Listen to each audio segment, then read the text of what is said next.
और आपने David Henry Kissinger का उल्लेख किया, और मुझे लगता है कि रॉकफेलर परिवार ने उन पर सबसे पहले तब ध्यान दिया था जब उन्होंने 1950 के दशक के अंत में परमाणु हथियारों और परमाणु युद्ध पर एक बहुत ही विद्वत्तापूर्ण कार्य लिखा था।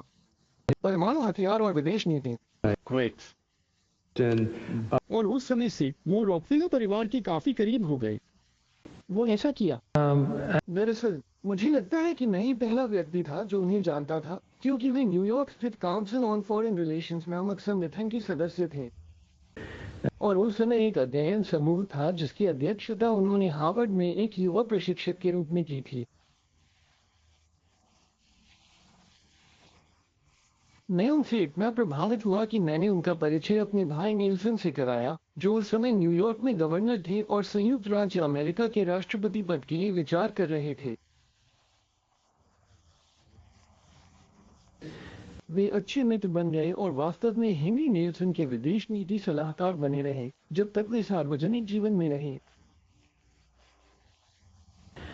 और मैं समझता हूँ कि वो आज विश्व के उल्लेखनीय अंतर्राष्ट्रीय राजनेताओं में से एक हैं, यहाँ तक कि विदेश मंत्री बनने के 30 वर्ष बाद भी जब वो विश्व यात्रा पर जाते हैं तो राष्ट्राध्यक्ष उनसे सलाह मांगते हैं।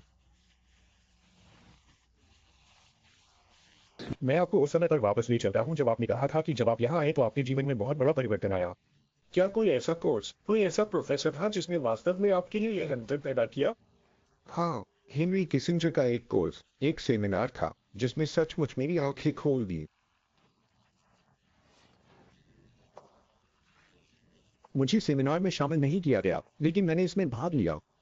उन्होंने मुझे जर्मन होने के कारण अंदर आने दिया। And और ये युद्ध के तुरंत बाद की बात थी, इसलिए यह बात अभी जर्मन नहीं थी। and और इससे ऐसी दोस्ती पैदा हुई जो आज तक कायम है। and और आप जानते हैं, हेनरी कई बार डावोस आ चुके हैं। और मुझे लगता है कि मुख्य रूप से उनके सेमिनारों में भाग लेने से ही भू राजनीतिक मामलों में मेरी रुचि विकसित हुई।